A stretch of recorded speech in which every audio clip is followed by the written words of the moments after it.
Welcome to a special episode of Out of the Blank podcast. It's with Stuart Blues, a homemade detective, a true crime podcaster, a man of many mysteries. He was the one that helped find the Zodiac killer. A homemade detective. Isn't that what is that? I mean, everything's homemade, right? You're homemade. You were made in a house. Unless your parents like got a cheap motel room that night and then. We don't really have motels here. No. So that's an American thing. Your murder rate's probably a lot lower than ours. Yeah, I mean that and the fact that there's less people here too. So by nature, it's going to be lower, isn't it? Well, what's a warning sign to you that someone might be a psychopath or a serial killer? Just sort of running towards you with a knife. Dead giveaway. I mean, that's more obvious, but there's like subtle tells sometimes too. Like when I see someone tweeting 50 times in an hour towards some politician, I'm like, you might be a little bit mentally unstable. Or if I see them take a spoon and then reach for a jar of mayonnaise, I'm like, you might actually be a psychopath. Yeah, I think just people that don't blink often. That's pretty psychopathic. When you're talking to someone and they're like staring through your soul. But how many blinks is an appropriate? Like, how many blinks are you supposed to have a minute? Like miles per hour? How many blinks are you supposed to have a minute?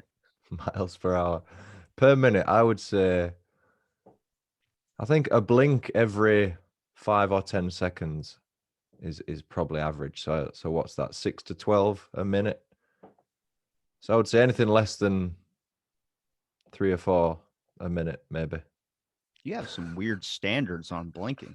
I know some people that have like no eyelids where their eyes are just open 24/7. No eyelids? Yeah. Lost them in the war. The war? Yeah. The guy took his eyelids specifically. What, as a prisoner of war? Yeah. Oh. Wow. That's a specific thing to do to someone. It was the fast food war of 2002, where Burger King and McDonald's were at their prime supreme control powers. And then he just got kidnapped by a couple of McDonald's employees, and then they just took his eyelids from him. They're like, have fun. You can't see our menu now? Well, you're going to see it forever. Just walk away. That would be awful. I'm getting dry eyes thinking about that. Just constantly like, hi guys. That'd hurt. Do you think can you survive with no eyelids? I'm pretty sure you can. You probably have to have someone get like a moist towelette that dabs your eyes every couple of minutes, much like Trump has someone that like takes a cloth with spray tan and sprays down him every couple of minutes when he's not on camera. Just like a personal water spray jar. Like people carry hand sanitizer around. You'd have to carry around a little miniature water bottle and just every 10 to 15 seconds. I think it's more rational. Like that's a more realistic possibility if they've unintentionally lost their eyelids. But if they purposely have gotten surgery to remove those, like there was that woman. What surgeon's doing that? Well, there was a woman that got a certain chemical in her eyes to make herself blind because she wanted to be blind. That was a procedure that was done. So, I mean, it's not out of the realm of possibility. Like there's some dumb shit that happens a lot of times that people, I think the only case I've ever heard of someone intentionally making themselves blind that I can actually empathize with, which is a lady that didn't like her appearance and she was always made fun of. So she took bleach and dumped it on her face and completely burned out her eyes because she was like, I don't want to have to look at myself in the mirror anymore. And I'm a happier person. I'm like, fuck it. I mean, I don't want that. I don't want to incentivize that, but I understand what she went through. But there are people out there that'll just get a calf surgery. I just watched the human Ken doll video where the guy, he was like, I think over close to $1 million of cosmetic surgery to look like a human Ken doll. And they're like, next I'm doing my legs. And then they just take a giant knife and slice into the bottom of his thigh and then rip it like a fish and then just shove an implant in there. And I'm like, I get it, I guess. I mean, I don't know. Do you have something about yourself that you hate so much that you would get a surgery to change? Or even if it's perfectly functional, like let's say your girlfriend has the most annoying voice in the world. Would you make yourself deaf just so you could stay with her? Because it's that much of a break. No, I mean, the eyes, you can't stand looking at yourself. We'll just get rid of the mirrors in your house. But everything's a reflection.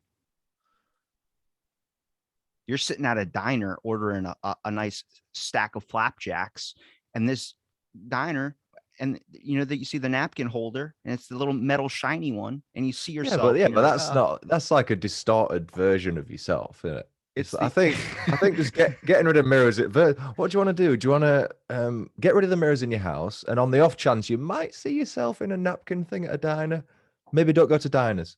Or you can put bleach in your eyes. Yeah, the second one.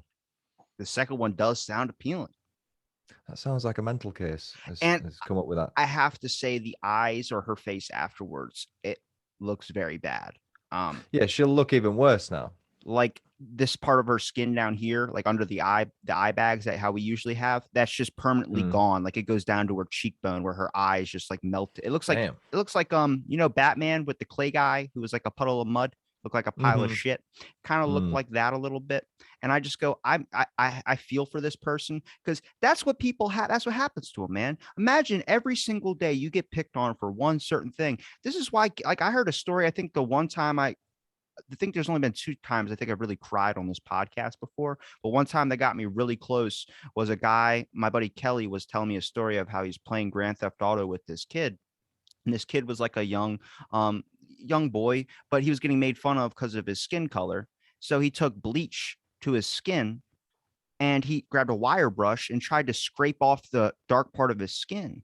And it was from kids online. Like nobody's doing that to him in person, but Mm. it's just that I mean, kids online will say the darndest things. Then you get pushed to a point where next, you know, you're murdering all the neighbors' cats, or you literally unintentionally, from just telling a person you had sex with their mom, you create a psychopath or a killer.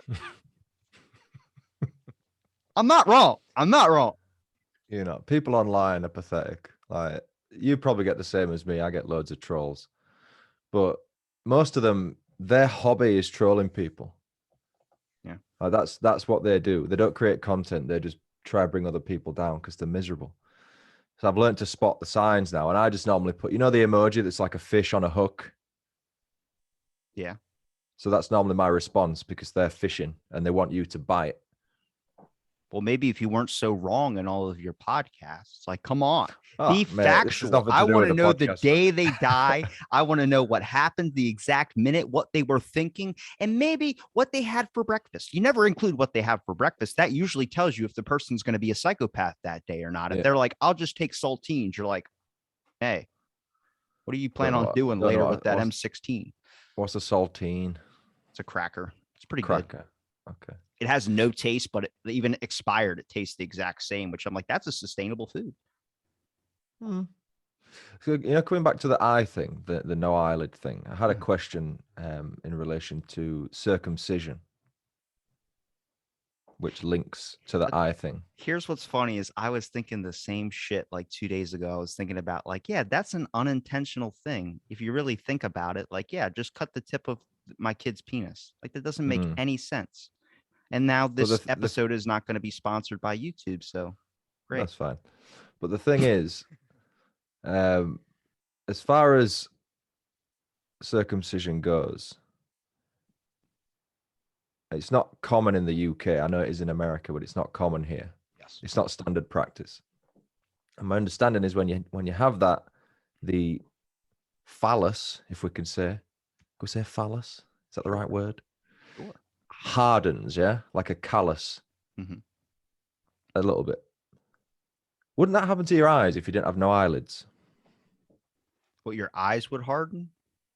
No, not necessarily harden, but they would be comparable to like a callus on your hand if you use lots of power tools, let's say, because they're not getting enough moisture. Because the blinking's to keep your eyes moist, isn't it?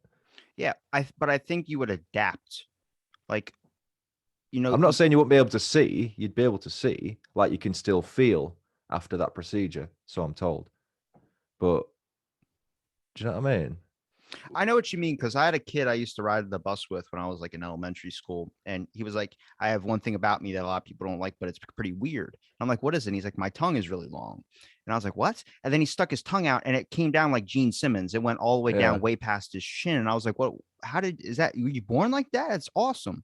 And he was like, "No, what happened was I was licking a peanut butter off of a knife, and it sliced under his tongue that little like cord piece." Yeah, and yeah. it drops your tongue out. There's people that have lost that or had it surgically removed. Gene Simmons had his surgically removed, and you have to relearn how to talk because now your tongue is 2 sizes bigger than it was before. So it's like this whole Right. process of like you have to your tongue is always constantly pressed up against your teeth. It's kind of like when you like don't have a tooth anymore, or when you lose a tooth, or any certain change that's not normal, you start noticing a lot more, and then you end up getting used to it to where now you can't even remember what it was like before. Yeah. Huh. I didn't know Gene Simmons had had it surgically removed. Yeah. What a strange thing to ask for. We just talked about a woman that wanted chemicals put into I her know. eye. I just think, imagine the doctor, like, morning, doc. Hi, Gene. Here for your checkup. I've got a strange query. I want my tongue to be long. Oh, how do you suggest I do that, Gene? Well, I'll just cut that little thing out. That'll do it. Yeah, come here. Out you go. Next You thing. gotta rationalize it. My wife Thanks, wants my tongue thanks, doc. longer. My wife wants my Okay. tongue longer. That's all you gotta say. I just got to say, mate, learn to use what you've got. That's true, but a lot of people don't like what they have. A lot of people feel like their chips are a little bit lower than everyone else's, so they have to find a way to either take away that person's chips or add on to their own. And that means implanting technology into your body or killing that person. So, what's your thoughts then on things like surgical enhancements, whether it's a breast enlargement, whether it's A fake dick enlargement. calves, if that's That's possible? real, right? Is it? There's a procedure you can get small, medium, or large. I don't know why anybody would go small or medium. If you're doing a procedure where they take a metal rod and shove it into your crotch, you're Oh, going large. But there's people Jesus that literally Christ. take the risk of dying from this. And there's a large portion of people that have died from getting this dick enhancement procedure because it's literally taking a metal rod and extending your crotch out. But people are like, fuck it. That's people get pushed to that point. So, from doing true crime shit, people get pushed to a point where it starts to make a lot of sense when you start to hear the backstory about things. This is why there's serial killer documentaries. Eventually, you're fucking on the serial killer side, surprisingly. And I have an issue with true crime podcasters, and I have an issue with that because I think you guys all started why politics are so damn enticing to watch because you guys opened up the world to murder and how fucking amazing it is. And then now everyone's like, politics, it's the best reality television show. I'm like, everybody's killing everybody. I just can't do it. Take full responsibility for the current political climate in the USA. It's because it's a goddamn great show. Yeah. But yeah, with the whole enhancement thing, I kind of think it's got to be in people's heads because they don't feel their true self, I suppose, or they don't feel confident in what they've been handed. Now, if that's something like a third nipple, let's say, and you want to get that removed so that you feel a little less different, I get that. But if you have a penis and you want to make it slightly bigger, stuff like that, personally, I don't understand it. But I suppose it must be a mental thing. Because why, in my opinion, that's not you then. It's not the true form of yourself. I was just looking up the death of the male enhancement. It was a Swedish guy in his 30s that died from a blockage of blood to his heart because apparently Yeah. the one I've seen is they take a metal rod that's about like 6 inches, 7 inches, 8 inches, Can you depending on the stop side. telling me that they shove a metal rod in people's crotches, Well, please? this It's guy, making me feel they just sick. took fat and they injected it into the crotch, and what happened was it blocked up the cells and it stopped the blood flow to his heart. And I'm like, look, man, people will do what they have to do to be able to get ahead in this world, and if that means increasing your size by a couple of inches, then you should go get a gas station erection But pill. do you feel sorry? So I say he's done that. He voluntarily went for that surgery. It's gone wrong and he's died. That's part of the potential side effects of what he's done. Do you then think that's the risk he took? Or do you feel sorry for the guy? Why would I feel sorry for the guy? He was trying to reach a goal of champions.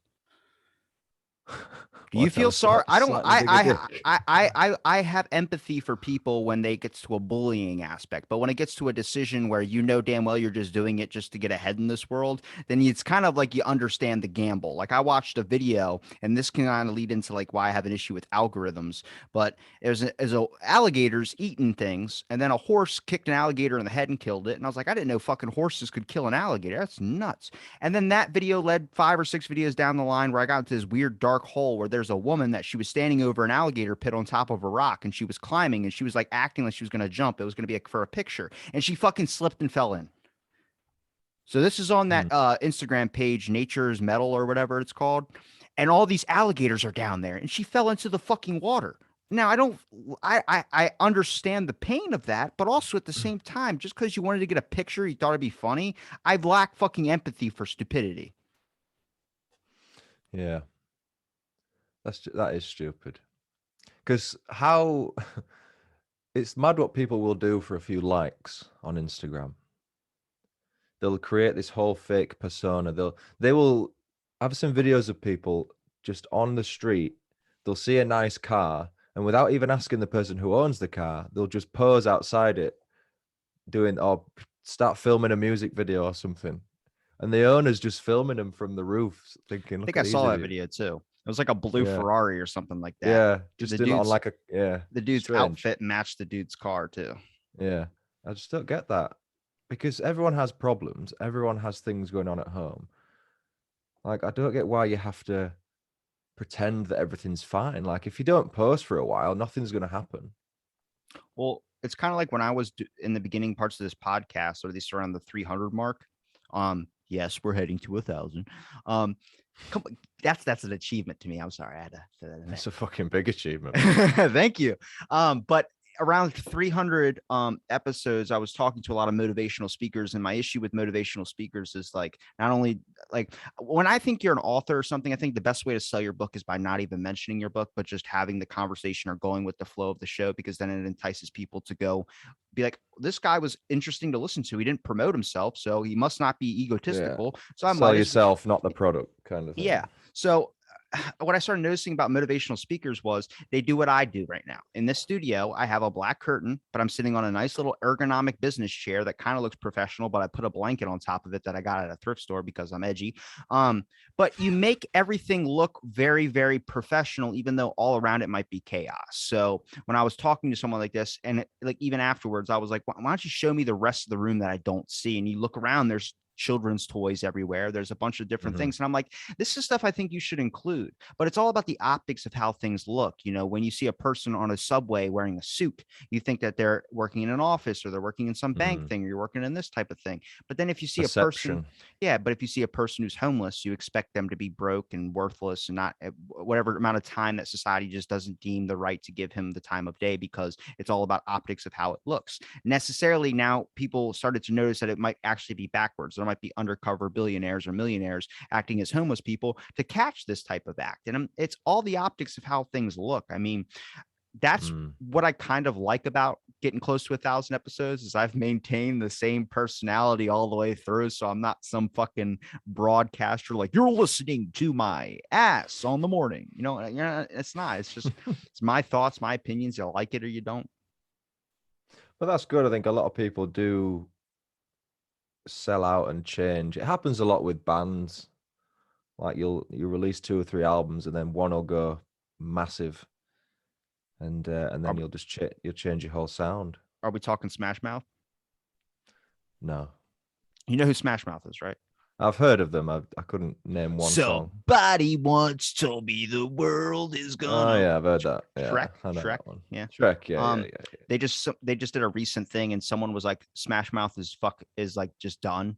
And it was the dude. He looked like he was going through chemo. His hair was bald, and he was drunk as hell. And he was just like, and he couldn't sing his song anymore. And the band was all off key. And eventually he's like has his arm on one of these giant railings on stage, and he just drops his beer out of his hand, doesn't even notice he dropped it. He's so drunk and wasted. And it's like, yeah, the band's kind of gone to shit. And I'm like, this is where my empathy comes out, because imagine this, about 10, 15 years ago, whenever, you know, they were really, really big and creating really amazing songs, it was seen like they were going to be the rise to fame.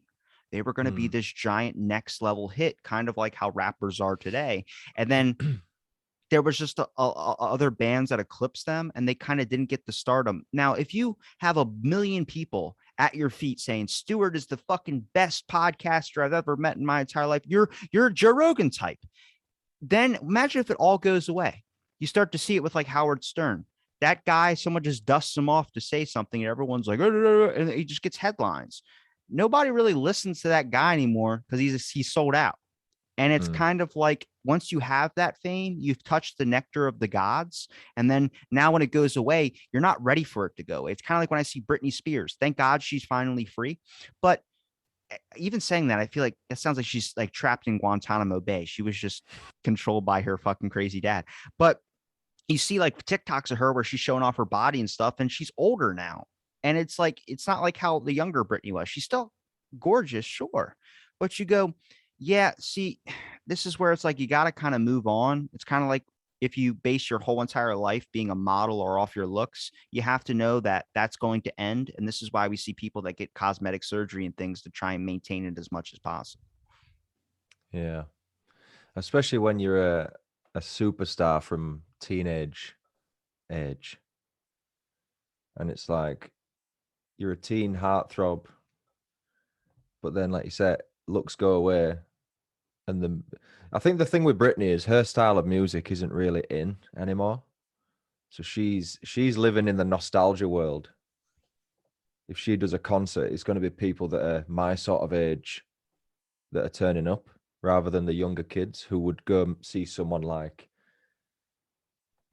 Cardi B or whoever. I don't really follow it, but someone like that. Whereas people who go see Britney and people from the early 2000s, late 90s, they're all in the 30s.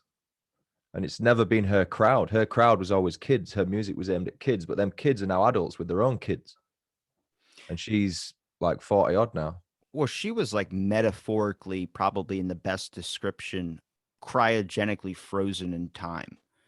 Her whole entire past, whatever, that she was under this 20-year process or this 30, whatever, how long it was, where she didn't have rights to herself. Basically, her dad was capped. I forgot what it's called.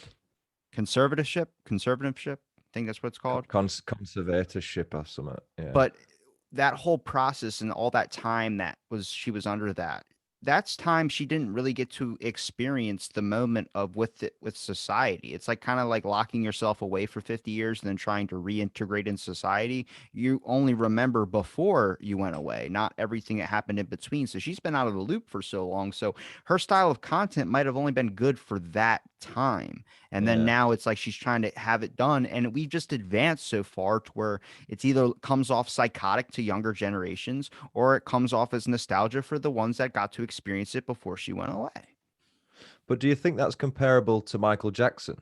Because his childhood was so abusive that he said he never had a childhood. So when he was an adult, he was still trying to live as a child and do all the things that kids do, which when he was that age was no longer appropriate. But he apparently didn't have the understanding of that. Yeah. Do you think it's comparable? I mean, there was a news broadcaster that asked Michael, like, hey, he was trying to do an interview with him, and he just climbed up a tree and said, come up here and sit up here with me. And he was like a little child. I mean, Mm, I mean, there's theories that he was chemically castrated by his father, that his father used some type of blockers to keep his voice like this high pitch to stop and delay his puberty. Which, mm-hmm. if you listen to it, you can kind of hear something like that. Now, that is a little bit of a conspiracy, or that is a little bit of an idea. But I mean, there, when it comes to winning or when it comes to being successful, people will do fucking anything, man, just to get ahead in this world, from getting a dick enhancement to getting their eyes blind, whatever it costs that makes them feel different or makes them feel exceptional. And as crazy and as thing as it sounds, I can empathize with it, but I think everything has an impact to it. And I think fame is one that not a lot of people have kind of went through it successfully. And I think few people that I could name off that would be successful in the eyes of like being famous would be Rob Lowe, for instance. The man Mm, looks mellow as fuck, but you wouldn't know he was an alcoholic. He's mm. sober for however long he's been sober now, a very long time. He has a wine cellar and doesn't even drink. Like he does it just for friends and stuff of that sort. He has a big amount of control because I think the addiction to fame is not the same addiction as real drug addiction, something that you can get. Recently I've been painting a lot and I realized I was like, damn, this is fucking easier than doing a podcast. Because for a podcast, for me, I got to get a guest. I got to get someone to talk to. I got to be able to do this. I got to think of what I want to talk about. I got to do this type of things. And then it kind of goes from there. But then with Mm. painting, I'm like, it's just me. If I run out of fucking canvases, that's me. I got to go to the store and get them. I have no reliance on anything else. And that's why I get jealous of people that do like their solo. I could do it too, but I don't think I could rant Mm. that fucking long. Yeah, but you got to think as well that once you build up an audience, even as a solo podcaster, there might be weeks where you think, oh, I could really do with having a week off. But you still have that expectation from your audience for an episode. So the pressure is still there. As far as you need a guest, and that's a joint collaboration kind of thing for your episodes. So it's not just you, you're relying on someone else as well. It's almost the same when you're doing a solo thing, if you do have an audience, because it's me and the audience. And then if I miss a week, maybe it's just me in my head. I think if I miss a week, people will get a little bit frustrated. And then when I do release an episode, they might think, well, I'm not going to listen to that because I've done a week without it. Maybe I could just skip this one. Do you know what I mean? But if you're doing painting, that's just you're getting your creative outlet onto the canvas for your own benefit and no one else's. Like no one else might even see it, for example. So that's just you, and you. But anything in the public forum, there's always the people who are receiving it that you have to think about. I think there's definitely this objective goal of being successful is just being consistent. And from someone that is consistent, I can tell you it's not about that. I mean, yeah, it's nice to have content out there. It's nice to be on the eye, but I don't use my social media besides posting. And I get Mm-hmm. the same listening as I do before, even if I didn't even post. You know, Mm. when the Instagram and Facebook went down was the best realization of that.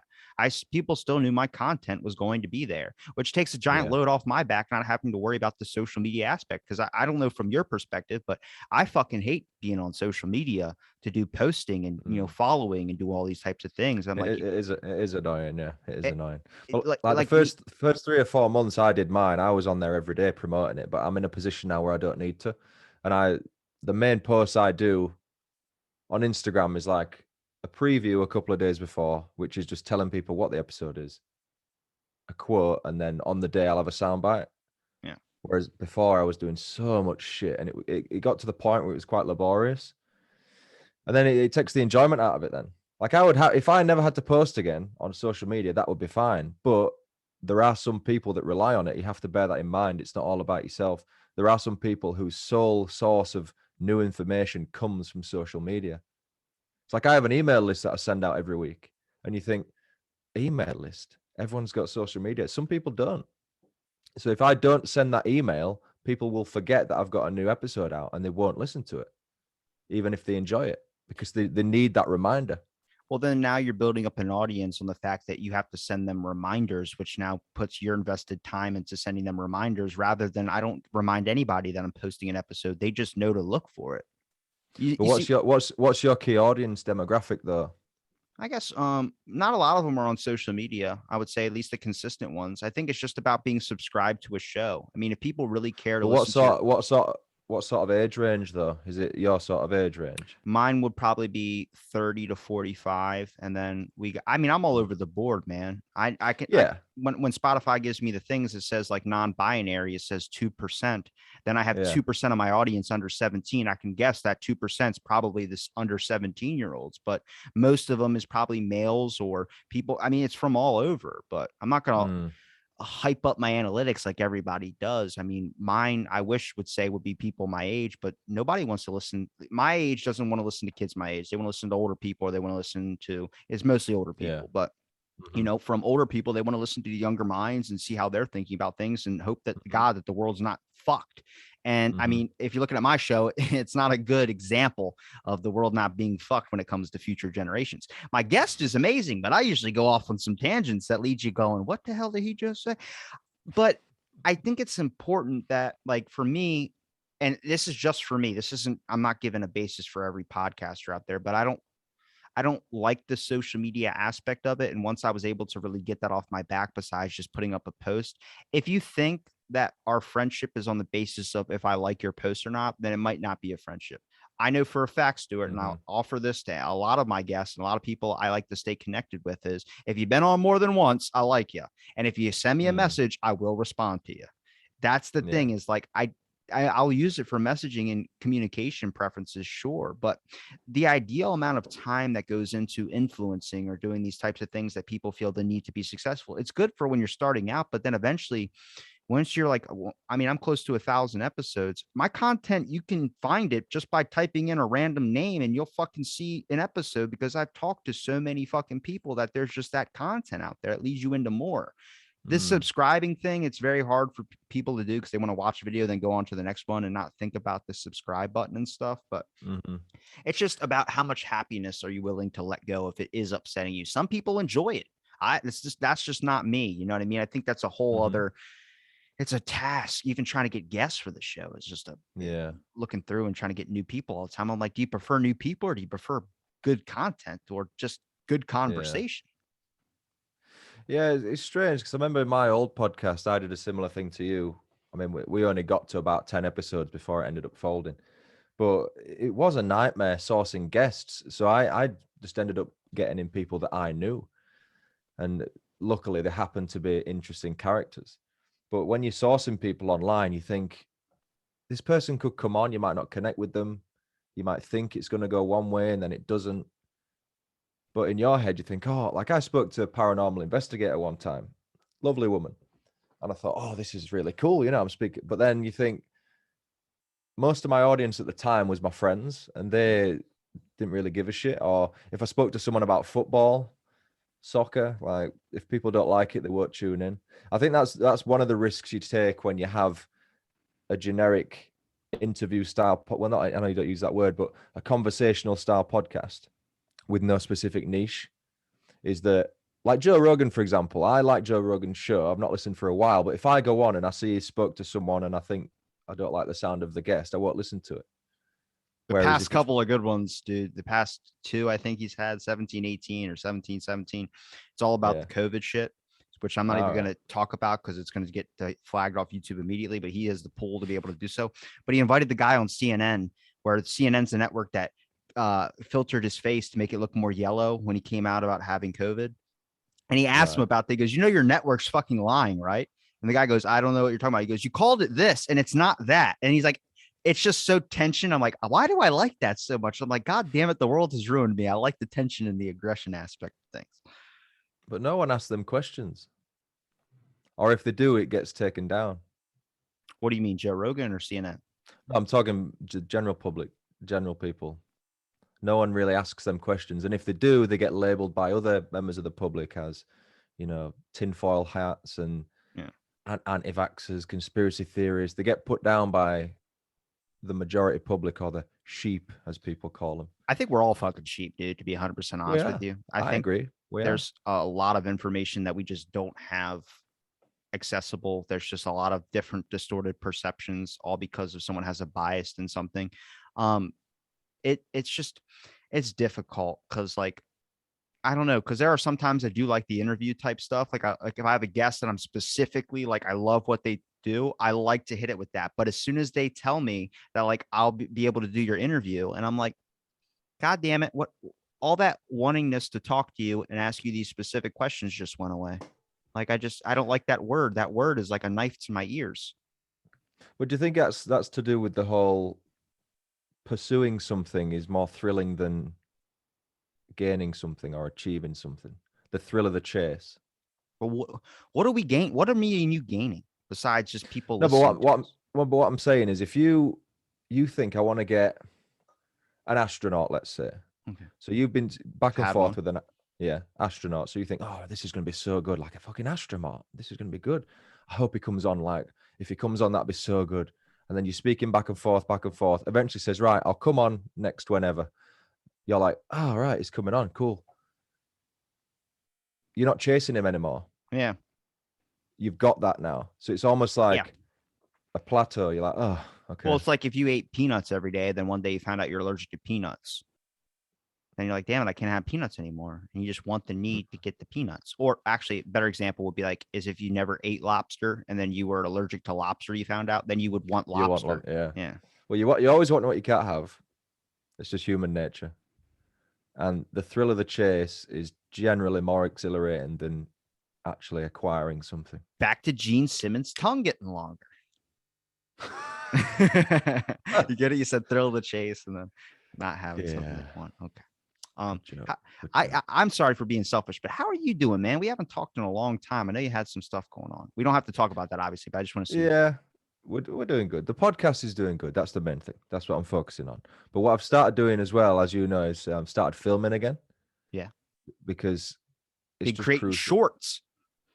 Did a short yesterday. Did a short I'm on subscribed to the YouTube. yeah. So I've been a long time ago. I can't remember when I set it up, but I have a list of the top 100 1980s horror movies based on the IMDb rating. So the top 100 rated horror films from the 80s. I've got a spreadsheet. It took me about a week to make this spreadsheet.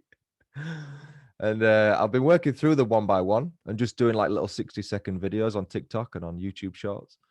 And I'd watched the first 9, and it must have been, I bet it's been about 4 or 5 months since I watched one. And yesterday I watched Altered States, and I did a video on that one. And today I've been watching Scanners. But apart from that, on the actual podcast, because I used to film it on my phone, and because it's on iPhone, they have their own video format. And my laptop isn't Apple. So I have to, first of all, upload the video from my phone to my Google Drive, download it on my laptop from Google Drive, convert the file to MP4 so that it works on my editing software, edit the software, do the green screen, hope to God that it doesn't crash my software, save the software, export it, and then upload it to YouTube, get a video clip for my soundbite, then take the audio from the video, master that in Orphonic, and then upload that. You see what I mean about it being quite a long task? Yeah, So that's anything that shortens that time frame, regardless of quality. So I'm just doing it on the laptop camera now. The quality is abysmal. I don't use the green screen anymore because it's too much to edit. But it's better seeing my face on YouTube, especially, than just hearing the voice, because that's yeah. where I want to start building my audience now. I think it was a weird shift in my life when I started realizing that like it's like kind of when you see a really good film and movie, like anything by Michael Bay, and then you see like an off kind of brand or like a side documentary or someone that's starting like their starter film or like Mm-hmm. a very intermediate film, and you watch, you're like, damn it, like this is a good plot and this is a good thing, but they don't have the characters you like.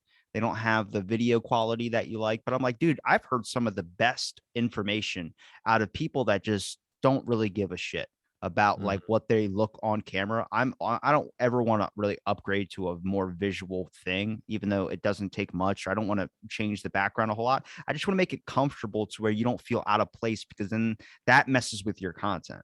You know what I mean? Mm-hmm. There's a whole process to it, and I just think it's like you got to do it in your own individualistic way, and I think you end up finding your footing in it. And I'm not giving you guidance or anything at all. I'm just saying you start to realize, like, once you're able to do it in your own style and create it your own show and craft it out after its first couple of episodes, you find the fucking rivet or the flow to it. And I'm like, that's with anything that you do. If you're Yeah. gonna create a product, if you're gonna be, who you are as a human being, are you gonna walk around taking bits and pieces off of other people, or are you gonna end up crafting out who you want to be and who you are going to be? You're gonna suffer an identity crisis for the rest of your life. I think a lot of people have the bad, it's not a bad character trait, but they do the thing which is the wrong thing to do, which is by copying what other people do because it's successful. Now, I'm all for taking inspiration from people, but if you like, you could go online. Like, there's a famous UK true crime YouTuber called Eleanor Neil. She's from near where I live, Northern England, and she's got close to 2 million subscribers on YouTube. Now, she started about 3-4 years ago doing makeup tutorials, but then she transgressed into doing true crime. And 3 years ago, she's in the same position as me. She'll get about 100 views per video, just her talking in front of a camera. That's it. Picked up a bit of momentum. 3 years down the line, she's earning mega money. She's probably paying people to do the editing for her, all this kind of stuff. But what some people will do, especially when they're starting out on a podcast, is they'll get into this back and forth of, this is who I recommend you follow, and this is who I recommend you follow. Leave me a review, I'll leave you one, sub for sub, and all this stuff. And it's not the way to do things. The key thing, especially in true crime, is people don't niche down enough. Like, you can niche down by saying, look, I'm a true crime podcast. That's what I do. That's my niche. I think, cool, that's fine. but what's your podcast called? And it might be something that's a play on words or a pun, or it'll be 5 words long. You know, the so-and-so podcast. And I'm like, I found out the best piece of information I found out before I named my show British Murders was, can people tell what your show is about from the title of your show? So before I fucked up. You fucked up big time. Yeah, but you started ages ago, let's be fair. And you can't change it now. You're too far I think in. the show name fits, to be 100% honest. It does fit if you know about it. Yeah. But if my point is, if I had a person tell me what is it about starter pistols, I'm like, holy shit, out of left field with that one. But in theory, if you start a new podcast, let's just use true crime because that's what I do, and you British put that Murders podcast. Yeah, but let's say it's nameless, and you took a title and you put that to a panel of 50 people, and you said, "This is a new podcast. This is the working title. What do you think it's about?"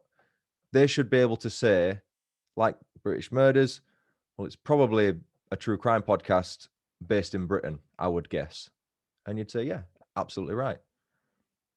But if you called it, what names were I thinking of before? One of them was Ghastly something. Ghastly Delights was one that was one of my working titles, Ghastly Delights, right? Well, what the fuck does that mean? Ghost cooking. You could think it's a Pokemon podcast. That'd be a good we should start a Pokemon podcast. Not knowledgeable enough. Not knowledgeable. I know them all. The Pokemon community is like dedicated. Like, let's play real or fake. Ready? I'm going to list off 3 real Pokemon, and you have to guess which one of them's fake. Okay? So 3 Pokemon, not 3 real Pokemon. No, they're 3 Pokemon, but one's going to be fake. Yeah. You have to guess which one sounds fake. Okay. Got the rules now? I've got the rules. So. I got 3 Pokemon. One's going to be fake, and the 2 are going to be real. You have to guess which one is you call it bollocks, okay? You're going to call it bollocks. Is that what they say?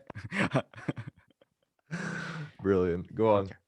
Because you have the best American accent, so I had to do something. Yeah, go on. So it's Wishy Washy, Pikachu, or Larzard. Well, I know Pikachu's obviously one. Okay. He's the cover boy. Wishy Washy and what? Something. Larzard. I'm gonna say Larzar's the fake one. Okay, game got that one. I should have did better as a better example. But Wishy Washy's a real one, and that one makes you question. You were stuck on those 2. Those 2 are. Well, I thought Wishy Washy sounds like it. It sounds so bad that it probably is one. Bullshit. That's what it sounds like. It sounds like the creator gave up. He said, "Fuck it. Is that a washer? Call it Wishy Washy." Yeah. See, I know like the first 151 from the first generation, the Kanto generation. I'm aware of those. I grew up on those. But anything after that, I would struggle with. It's understandable. Too much content out there. They keep creating more and more and more. And I'm like, I'm never going to. This is when you realize that all hope is gone. Kind of like when you slam your thumb in a car door, that sharp feeling you get is what I experienced when they kept creating more and more. And I was like, I'm never, ever going to get them all. They're always going to create more, and it's never going to end. I'm going to be dead before this franchise stops. Well, that's good marketing. That's how they keep you buying in for more. It's like when someone goes like, and then the killer was, and then it's a commercial. It's like, damn it, they're going to make you soak up more airtime so you can see what the killer is.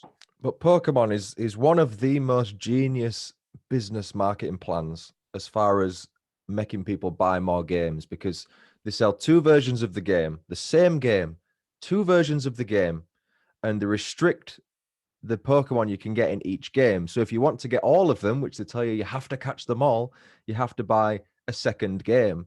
And then if you don't have a friend to swap with, maybe you have to buy a second console. Then you have to buy the linking thing that you used to do before all the wireless gave up stuff. when that started happening. I was like, no, I'm not. I'm too cheap. People do it. No, I know. And people will pre-order a PS5 and they're still fucking waiting for them. But then you'll get red and so the original, I believe, was red and green, I believe, in Japan, but in America and Europe it was red and blue, the first 2 Pokemon games. And then yellow. Green in Japan. Yellow, yeah, but that's what I'm saying. You had the 2 starter games, and then you have your combined one, which is yellow, which is different again. And then you have what, gold and silver, and the middle one. I can't remember what the middle one was called for that. Gold and silver, and then something. Then you got ruby, sapphire, sun and moon. No, All this leaf shite. green, fire red. Yeah, but they're remakes, aren't they? Who cares? I bought it anyway. Oh, I Now bought people leaf hack green. their own games and now they make their own versions of Pokemon. If you go to Facebook Marketplace, it's an amazing place. Okay. It sells the dumbest shit and some people will buy into it. One person's like, I dropped this sandwich on the floor and I'm selling it for $5. It's a nice ham and cheese. Someone will buy it. They'll give you an address and they'll ship it to you. But people will edit their own video games using coding skills and create a Pokemon that I've never fucking heard of. Where I'm like, I've never heard of Pokemon Bronze Tits. I'm like, that sounds interesting. But then I asked my buddy, I was like, are these like not the Bronze Tits one, but a different one? I was like, Pokemon, whatever, Lapis Lazuli. Is that what is that? And he's like, that's somebody edited their own Pokemon game and that's their game. I'm like, but they did the cover art and everything. Kind of like when you see the Mm, guy who takes the games to GameStop and it's like mm, he edits them to a point where like they look like this isn't a real game, man. But there's the disc and he edit the cover and makes it look all nice. They do that with these yeah. games, but you play them and they've coded it and made their own Pokemon version off the basis of some of these things that Pokemon has and made it more Mm, enticing, kind of like Xbox released a game called like some type of like Pokemon off brand, but it's getting a lot of traction. It started on the iPhone. I remember I played it was like Venturemon or something like that, but it's exactly like Pokemon, but like a lower quality version. That's I don't get mad at that. I don't get mad at people that find a way and are using their above intelligence. It's like Catch Me If You Can with Leonardo DiCaprio. I'm not fucking mad at someone else's success if they mm, cheat the system. A guy has sent an invoice to Amazon, Netflix, um, and like all these like giant major like Microsoft, all these major corporations for work he didn't even do, charging like $1.5 million in invoices, and they fucking paid it. I'm mad at two things there. One, the company is that goddamn much money where that's not even anything to them. They just pay it. Two, that's I can't believe I didn't think of that. But I'm not mad at the guy because he found a way to manipulate the system and make a little bit of money. Now, did they end up suing him? Yes, he ended up getting caught. But you start to realize like the perspectives of shit. It's fucking fascinating, man. I love this shit. I love that like you'll have a different perspective than me when you're doing true crime and I'm listening to you talk about a certain incidents. I'm already going off in my head like they fucking bodies in the basement. It's always the brother-in-law. It's always the brother-in-law. And you're like, turns out it was the sister-in-law. I'm like, fuck. I didn't even think about her. What was she wearing? And you're like, high heels. I'm like, oh, that's a sign of a psycho right there. I was going to ask, what would your starter Pokemon be out of interest? Out of the original. So, Totodile. Always Totodile. no, the original. Squirtle, Totodile. Bulbasaur, Squirtle, That's not the Bulbasaur, original. There was Squirtle, Totodile, Cyndaquil, and all them before Squirtle and all that. Squirtle, Charmander, or Bulbasaur. The original 3 starter Pokemon. Those Look it aren't up. the original three. Yes, they are. No. Yes, they are, son. Cyndaquil. Nope.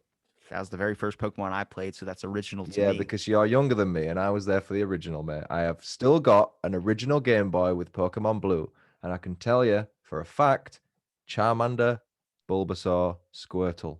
Those are the 3 original starter Pokemon.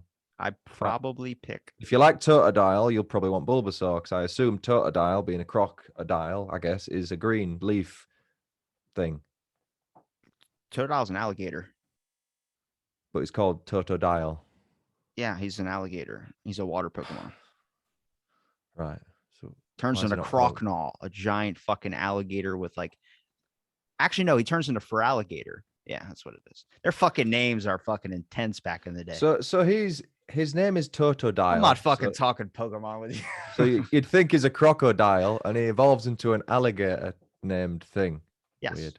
Do you remember, before we move on from Pokemon, you won't remember this, but in the original game, the red or blue or even yellow, I think, there was a glitch in there where you could get Mew. Yeah. You could get a level 7 Mew if you followed all these weird steps and fucked with the game. That was Because cool. the creator was trying to find ways to make his life easier if he played Pokemon. And then a bunch of people got, that's what coding is, I think, is all these glitches in the game. There are ways that the creators or developers left something in the system to always be a little bit a step ahead in certain situations. So the game was actually fun to them. Cause even when you're playing your first game or something like that, like if you create a game or you create anything, you're trying to find ways to manipulate it. You're trying to find ways to make sure that you don't have to go through this boring process again. Cause to everybody else, it's new. But to you, it's different because you know this secret where you're going to get a level fucking 1,000 Pokemon and then it's going to kill everything in an instant. That's it, mate. That's it. But yeah, moving swiftly on from Pokemon because we are grown men now. Yes. This is a top pitch show. What are you doing to me? I was kidding. Oh, shit. Have you ever seen Scanners, by the way? Horror film. No. Have you heard of it? No. So it came out in 1981. Directed by David Cronenberg, who was the I'm sorry. The way you said it was Go like on. it's a new film that's coming out. And then you said 1981. I was like, oh, fuck. I said it's an 80s horror film. From David Cronenberg, who was the master of body horror. And it's about these people that are called scanners and they're like telepathic. There's heads exploding in there. It's pretty cool. Oh, yeah. I know what you're talking about. Yeah. Everyone knows that scene. Do you so on the lines of film, do you think that Stanley Kubrick was a guy who might have faked the moon landing? I've heard that. I don't know how I feel about the moon landing because it seems pretty far-fetched. The only thing I think's far-fetched is the timing of it, because in the space race, America was so far behind. Like they were nowhere near getting close to the moon, and then all of a sudden they landed on it. Yeah, that's my viewpoint, is that it was a morale booster to show them that we landed on the moon when we didn't. And then once you release that video, everyone's like, well, there's no fucking point of fucking trying to race to get up there. So let's take our time with it. And then we ended up getting up there later. That's my whole thought behind it. But I think it comes from like a marketing aspect. I'm like, if you're going to know that there's a popular conspiracy out there, if you leave codes in it into your fucking film and that gets out there on the dark web or on the Reddit or whatever, then everyone's going to be watching it over and over again to see if they can uncover more shit to find. That's like M. Night Shyamalan, why I think he's so popular. There's not only his like ultimate twist endings, but the way he leaves coded messages and all these types of things that when you rewatch it over and over again, you start to see more and more and more and more. The only thing that I can't wrap my head around is the cost. It probably, in theory, it could have cost more to fake the moon landings than to just go to the moon, which doesn't really make sense from a business point of view. Is government supposed to make sense? How many billions do they spend where it could have just been easier to be honest with people, but they rather take the route around? I mean, I used to think at a point, like maybe there is aliens. I definitely don't think we're alone in the universe, but I think it's more about government tech now. I've heard way too much and I've seen way too much where it's like, man, I don't know. It's just so much. It's just there's so much weird screwing around with things that eventually distorts everything, which is that's why like there's so much BS that happens now, is that it all gets distorted and watered down. Nobody knows if OJ's the killer. There's conspiracy theories that it might have been his son or it might have been some other thing, but you can look at all the basis evidence. But when you look at that court case, there's a lot of fuckery that goes around with it. And I think it's why I got interested in the Innocence Project, where those people helped get wrongfully convicted people on death row out of prison that are going to be killed because they were just people were cutting lines, lawyers were cutting lines, doing all these things to get their point across, and rather looking at like what's right. And I think that's just how the world's been going for so long now. I don't know what could shift it back out of that, but I mean, you probably know from researching into these cases, there's a lot of stuff where it's like, but then there's this. And it's kind of like hard to have a biased view, even if someone's killed. You know what I mean? It's kind of like what you got to put in that mindset of the thing that's going on. And then with all the evidence, like you can't just be biased into something. And I think that's probably an issue. What happens a lot is that like our court system is just fucking, it's a video game. Basically, there's a winner and there's a loser, and everyone wants to win because no one wants to lose. And that's the hard part of like, when do you know that it's fact? When I watched Joe Rogan call this guy out about CNN talking about like the vaccine and anti-vax and all this type of thing, and the dude's a doctor, everyone is retweeting like he just got caught in a lie because CNN called him taking a certain drug, saying it was a horse drug. And then he was telling the dude, he goes, what? They said that? He goes, you work for the fucking company. You telling me you didn't see that? And he goes, oh, I think I did see something about that. He goes, and you didn't question it? And the guy goes, no, I didn't think to question. He goes, I'm not even a doctor, and I wouldn't. I thought to question. You're telling me you didn't think to question for the people that you fucking work for? And you see this like air gets sucked out of the room, and you're like, oh my god, like it's media finally getting exposed. And then the whole next day after that episode came out, CNN just completely went through that whole episode in details, like clarifying everything that they were saying. He goes, it is this, right? It is. And he was a completely different person on CNN. And I'm like, this is what the fucking shit is. It's like, it's all bullshit. I don't know what else to say. I hate getting into the politics stuff, but I also love it because I'm consumed by it. I think that's what's going to cause my death. Like I got my car fixed for oil change, but they were like, your calipers are messed up. You got to replace those. It's going to be $800. I'm like, $800 fucking dollars for calipers. I'm like, are you bullshitting me right now? So I checked it up online. Yeah, they're around $600, $800 for calipers for sure. So I was like, okay, I'll get that fixed. We're going to fix your brakes while you're at it. Sweet. I start driving. My brakes are straight up grinding where I'm like, okay, I brought it to you to fix it and you made it fucking worse. So the only reason I say that is because I wish that if my brakes aren't working like how they're doing now, instead of being scared all the way to drive home and get into my driveway and never drive my car like I'm not driving it today, imagine if the brakes just went out when I was driving and I didn't fucking know. And done like that. I would have preferred that. Now I know they're fucked up. And if I have to drive to the store and know they're fucked up, I might get in a car crash. And then I knew because the car was messed up. I like the unintentional shit. Like if you're going to shoot me in the back of the head so I don't have to see it coming. I prefer that. I don't know why I got into a weird dark hole there for a minute. It's like, let me fucking. I think it's funny every time we've spoken, you brought up OJ. That makes me giggle. It's our gimmick. Like yeah.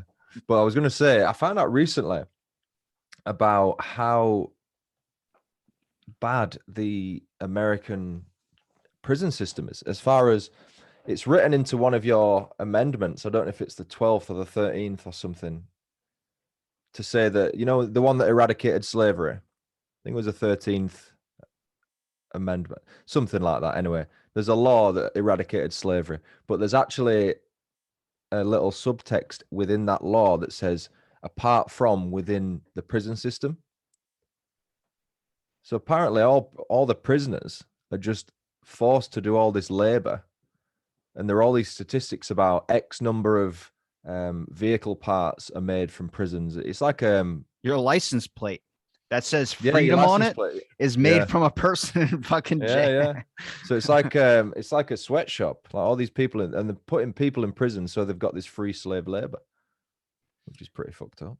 Yeah, I have well, it's kind of like the way that they throw it across is like you're kind of working as a punishment as well too. I think the most fucked up thing about probably and our judicial system, our legislative system is really fucking good.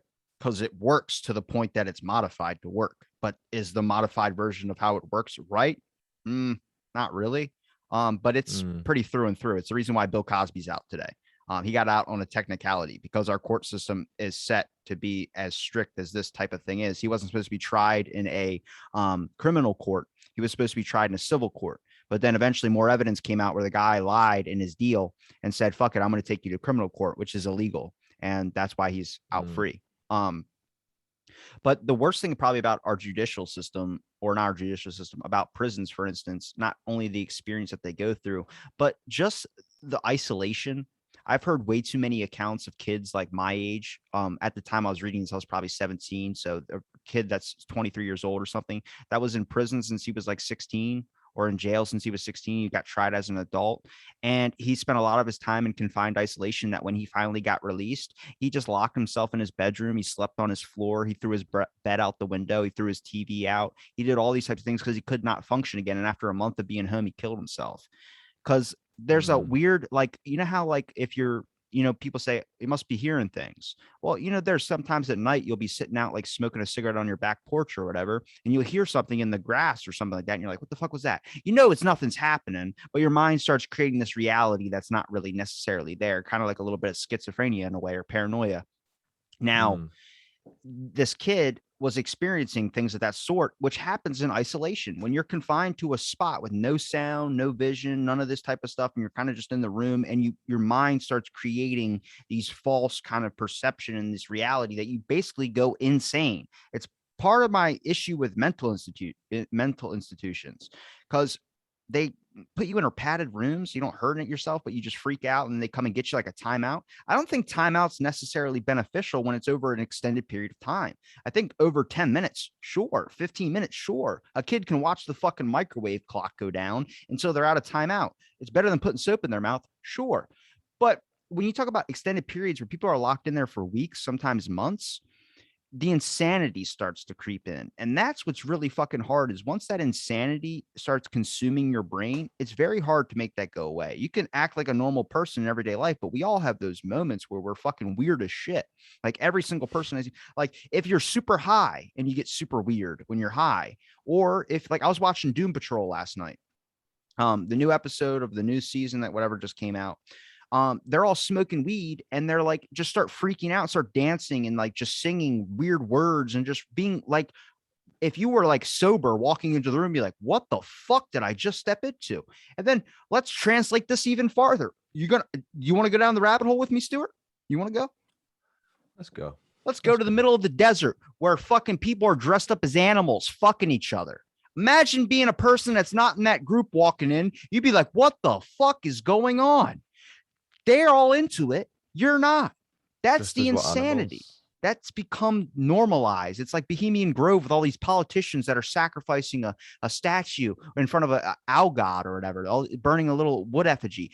You know Bohemian Grove, right? We've talked about this before. Probably. Okay. But all these main politicians dressed up in cloaks like a cult, that's normal to them because that's what they do every fucking weekend. But then you see an outside video that gets released to the public. Everyone else is sitting there eating a bowl of clam chowder like, oh my God, this is insane, because it's not your group.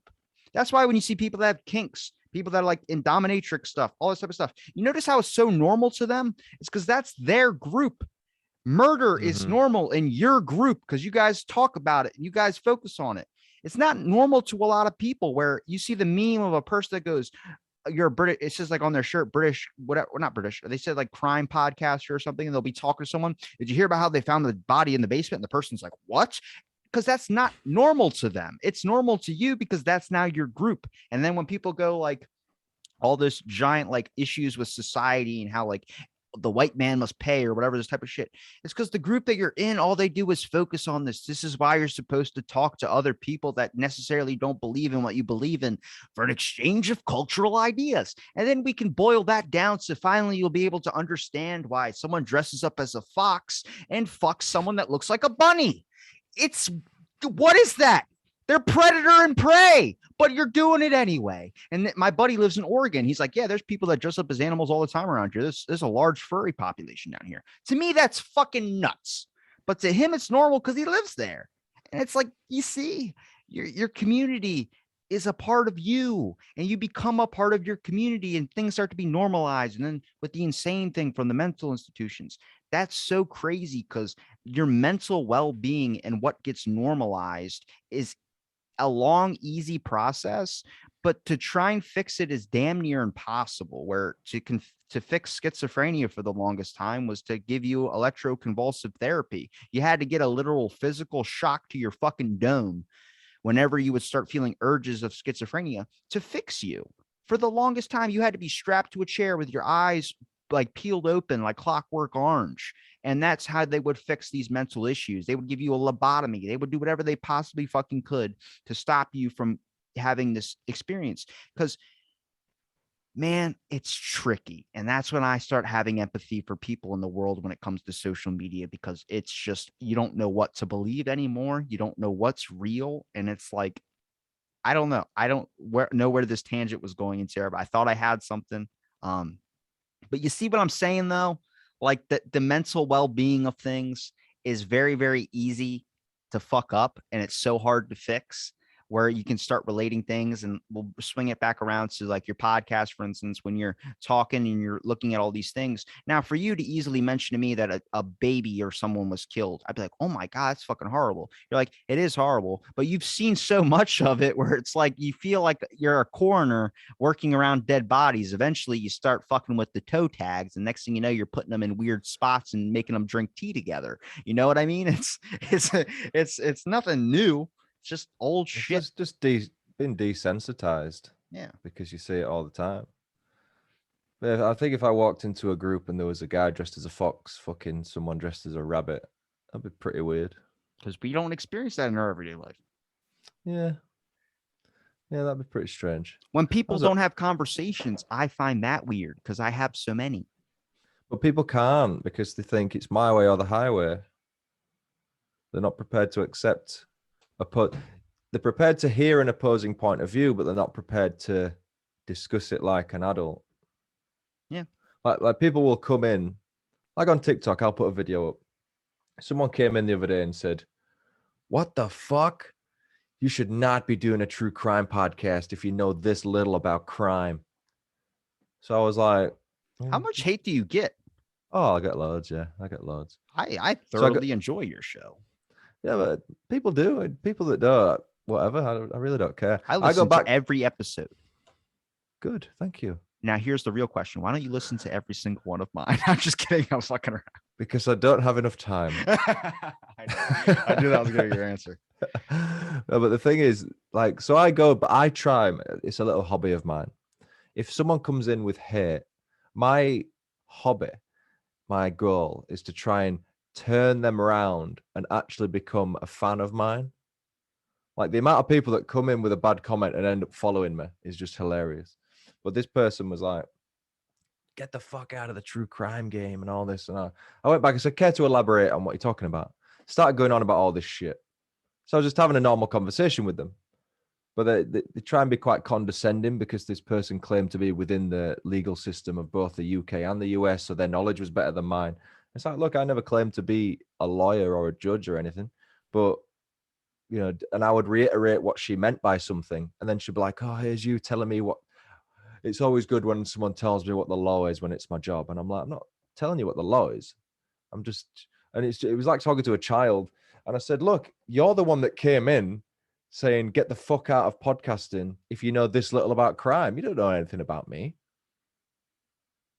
It's when people come in. If someone came in, I commented on someone's video once. It was a food video, and it was lovely sandwich. Nice. They toasted the bread, and it was like cheese, ham, or salami or something. And they put slices of cold tomato on the top. Now, I don't like that in a sandwich. For me, the tomato is the first thing that comes out. I don't think it adds anything. I don't like the texture of it. I just don't. I like tomatoes, whatever. Tomatoes. Tomato. I like tomatoes. You like that? That was a dad joke. That was a fucking dad joke. I like tomatoes. Anyway, I don't like the cold ones in my sandwich. So I commented, I said, "Why people put cold tomatoes in sandwiches is beyond me," right? Thought nothing of it. I forgot I'd commented it.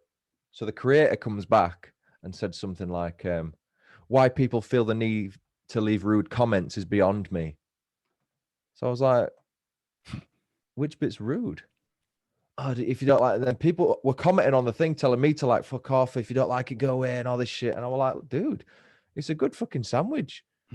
Just personally, I don't like tomatoes on it. I'm not having a go at you. Because they probably had a buildup of people giving them shit, and then you kind of just were that fly on the haystack. But then she commented on one of my videos saying it was my new mic reveal. She's like, "Oh, why people buy new mics is beyond me," with like a cheeky little smile face. What? Why people? Why? I thought you said white people. I was like, no. Why? What? Why people buy new microphones is beyond me, with like a cheeky face. I just had a person like 2 days ago comment on a comment that I left on a cereal video that was from 87 weeks ago. Now, how many weeks are in a year? 52. So this was over a year and a half ago. And he goes, I said, like, because I was talking to cereal reviewers at this time. It's where I met one of my good buddies, High Spoon, David, who's going to be in my final. You mean the podcast cereal, right? The podcast cereal. He's Is just that what you mean? serial reviewer. Sorry. When you said I commented on a serial review, I thought you meant a review. There's a podcast called Serial, which is quite big, but he just leaves lots of reviews, you mean? Yeah, this guy just videos himself of doing like food reviewing was big about 2 years ago, about a year ago, Right. So is it right? Okay. about I'm with before you. Area 51 kind of was kicking off Yeah. pretty big. I'm with you. Continue. But I commented, I was like, you should do a Honey Smacks review because I love Honey Smacks. It's the only food that's given me food poisoning and I continue to eat it. What's Honey Smacks? It has a frog. You have to look it up. It's Dig'em the frog. It's the a best. frog. Yes. It's like little it's corn syrup. It's like corn pops basically. It's little corn things and they're just glazed in honey and they're really fucking good. It's like grain, but it's little corn pops things. Okay. Giant frog named Dig'em. It's like Adam West was on Family Guys. He spent the whole town's money building a giant gold statue of Dig'em, and they're like, "That's what you I do with remember our money." that, but yeah, That's but Dig'em. I didn't get the reference, but yeah. I got food I know. poisoning from that cereal, and I still continue to eat it. Okay. But so he reviews cereal. yes. Right. So you did say cereal, right? He doesn't leave lots of reviews, as in he's a serial reviewer. He reviews cereal. Yeah, he reviews cereal, but he's a cereal reviewer. He's like one of the top ones. So I commented and I was like, you should do a review on Honey Smacks. And then like 87 weeks later, just 2 days ago, this guy comments on my thing and goes, well, if you actually looked at his content, you could tell he has a Honey Smacks review in his very first season about over 4 years ago. And I just commented, I was like, you're commenting on a post from a year and a half ago. The weird thing about that is that you had to scroll through this guy's whole entire year and a half of posts that he does, where the dude has over 60,000 posts. So he's posting multiple times a day and find this fucking comment and then feel the need to comment on top of that. And then I felt like a jackass because I commented that on top of that. I never heard a response back, but you start to see like nobody just doesn't they don't like a video that can fucking go past it, but they don't do it. They have to feel the need to put in a comment. And I can understand it because sometimes people feel so charged up. Like when I'm hearing Joe Rogan talk to this guy on CNN and then watching him lie and Joe Rogan calling out his lies, I feel the need to comment and be like, fine a fucking Lee. Like people are starting to realize now, like there's a giant, like major hesitancy in everything now because you don't know what the fuck, because you're told one thing and then it happens to be another thing. And I'm like, welcome to my fucking life where I constantly feel like nothing is real. I don't know what's real, but you start to realize like the negative comments are easier to leave, like a bad review is, compared to leaving a good one. When I worked at a hotel, it was just nothing but good. There was good reviews, but there's a lot of bad ones out there too, because when you're more pissed off, you're more willing to do something like that rather than if you had a great time. If you had a great time, it's kind of seem as expected. And I think that's like a lot of people don't keep that into the balance in their head. A lot of people get so disheartened by 1-star reviews. Now, a lot of people just don't read reviews anymore in my sort of circle. I read them because I like reading good ones. But if there is a bad one, on my Chris Benoit episode, someone left a review saying this podcast is usually good, but this episode was garbage. It was aimed at like children and whatever. But a 1-star review to me is like a badge of honor. That means you've made it. If someone goes out of their way to leave you a bad review, sweet feeling. Do you have your phone on you? Yeah, could get it. Can you check my rating in your country of my podcast? Because I can't see those ratings. I can only see the ones in the States. I can do that, mate. I'm fucking hoping for a 3 out of 5 at least. At least on iTunes, you mean? Sure. Out of the blank. It's gonna be great if you read like a bad review on air, and then like I'm like, oh my god, I'm a piece of shit. Out of the blank. So now I'm having this regret where like I don't know if I want to know because I'm afraid.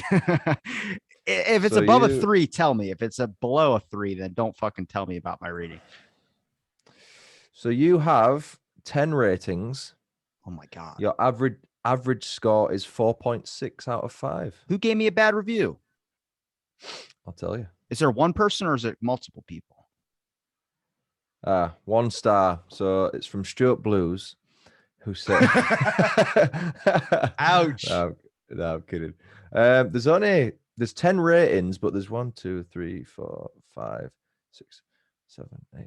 But there's 9 written reviews and they're all 5-star. So some coward has probably left a 1-star and not even left a thing as to say why.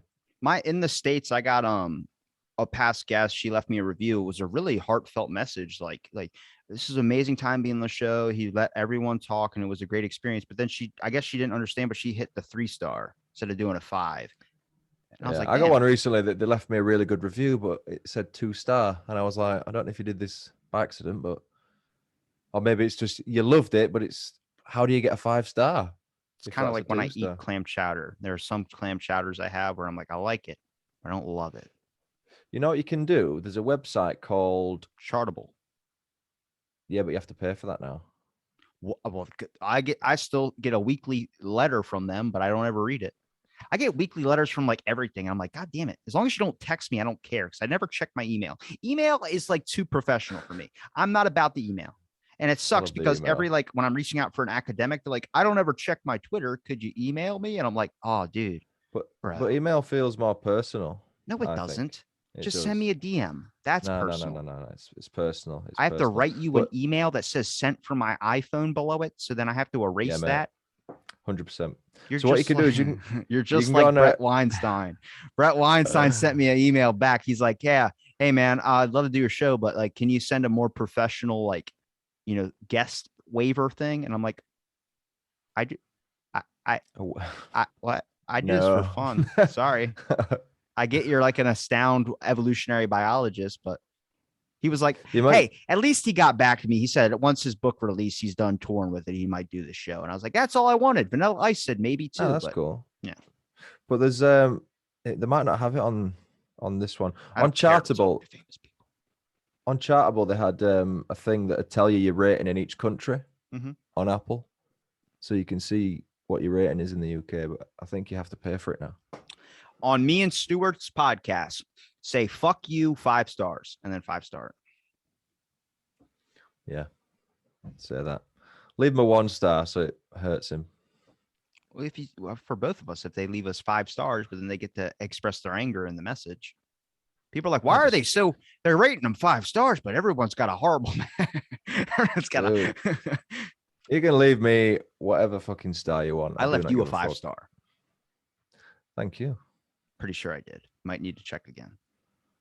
I'll check. I don't remember. I'm pretty sure your first episode I did it on air. I'm 100% positive. Can't remember. But yeah, the thing is, like, any rating pushes your show, apparently. Oh, hang on. Good or bad. Rotten Tomatoes, the Fauci documentary that came out, you couldn't comment. You could only rate. And I'm like, that's the first time I've ever seen on Rotten Tomatoes where you couldn't comment on something. They took it away. They took that ability to comment because that specific thing they knew it was going to get a lot of shit. And I was like, what documentary? There was a Fauci documentary. What's that? Anthony Fauci, the god of the universe, the guy who was leading the charge of this pandemic about curing it, the guy that pops on TV. The one that just said recently you're not going to be able to gather at Christmas, and everyone's like, "Fuck you." We don't like. We have different news channels to you. You know that, don't you? He's all over Twitter, dude. Dude, come on. Is that where you get your news from these days? Well, I mean, if you can't see, that's the news. That's just America. So that would just be the easiest one for you. I mean, I get my news from like 80,000 different things, but most of it falls around toilet Googling. 80,000 different things. Yes. You do exaggerate. I do exaggerate a lot. I was still thinking that guy who's done like 60,000 cereal reviews. There can't be 60,000 different cereals. No, he had 60,000 posts, but all of his posts, like there'll be like good, like 100 or 200 just on fucking one cereal. Like my buddy David, he gets high and reviews cereal. It's a fun fucking time. Every single time. And then it's awesome when he does a live video, he'll like put some cereal in his mouth and he'll eat it while he's stoned. And then he bites. He's like, and it's like the hardest fucking cereal that you could possibly eat if you have messed up like teeth issues. And he's like, my filling. And he's like high, just complaining about and it's just too good. I don't know what it is. I like that. Like people like a nice, like professional studio and a nice setup and like sitting at a news desk or something like that. I'm like, no, if I want to see that, I'll watch the fucking news. But if I want to see a person talk about the political elites and what looks like an ISIS's basement, then you come here. This is what we do. ISIS's basement. It's hard to know what's real anymore, and I prefer the honesty in it of just I don't like it when people like you ever see like behind the screen of like everything that happens and you start to realize like that's your studio. It's like no, it's like it's nothing like how you envision in your head. Kind of like when Yeah, you answer the phone from someone you've never met before, you start envisioning what they look like basis on what their voice is. yeah. Well, the thing for that is, I don't know how into wrestling you are or used to be, but I've been to a few I've been to a live event which was an actual TV taping.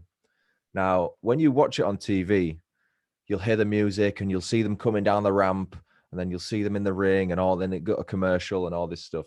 What you don't realize, naively, is you forget that there's got to be a cameraman on the ramp walking down filming them. Yeah. Like when you're watching TV, you don't think of that. You just think, oh, this is great. I'm seeing him come down the ring. When you're watching it live, you see them changing the mat in the ring when it's a commercial, changing the ropes, and then they'll come down the ring and there's a cameraman, there's a guy behind him with a wire. There's two guys walking behind him, gets in the ring, cuts to commercial, then they're just getting a headlock for 2 minutes because there's nothing happening. Then they'll come back from commercial, then they'll start fighting again. Then they go down the ring and someone's talking in the ring and you see the other guy walking down because he's got to get out of there. And then the next guy's the whole illusion of TV is crazy if you look behind the scenes of it. Yeah, I was really into like wanting to do acting and all that. And when I was looking at like the background for filming and stuff like that, you start to realize like all these Marvel films, it's just got to be so awkward being on set because they'll do a take multiple times in a row. Like Yeah. Suicide Squad 2, I heard John Cena talk about eating that burrito like in the movie where he's eating the burritos or all eating like tacos or whatever it is. He had to eat that thing 32 times. Like he said afterwards, he felt like shit because he had to eat the Mm. same burrito. And they would say like, "Oh, we got to do it again" after he swallowed the Yeah. thing. So he had to eat like multiple different burritos, and he was like, "This is like fucking exhausting." And it's like you start to realize like these minor things, and it's like weird because the things that they go, "Yeah, we had to retake this a couple of times," like, but it worked fine the way it was done. He goes, "No, there was this thing that happened that would have actually fucked up the whole film, and it was just a minor detail." Mm. And that's Yeah. like what people like to expose and stuff like that, which I don't care if people do like a film review that exposes like bad stuff. Good. I like knowing that shit too. But I also what people consider like really good film, and then if you can call anything a piece of shit, I just don't agree with it because like I don't have anything so strongly that I feel like anything's like I love all movies, depending on even if it's how like I love the Green Lantern and people hate that fucking movie, but I like a lot of Mm. like movies. There's one movie that really fucked me up, which is older or old with M. Night Shyamalan. There was a scene in that movie I never want to see again. Never heard of it. Old with M. Night Shyamalan? No. Okay. What Want to fucking talk news about do you it? guys get down there? Jesus Christ. But completely different to what you get. When someone touches the Queen's Swan, it's like, is that headlines down there? No, there's a conspiracy going around on TikTok that the Queen's going to die soon, in about 3 days. Is it a conspiracy or just a logical guess?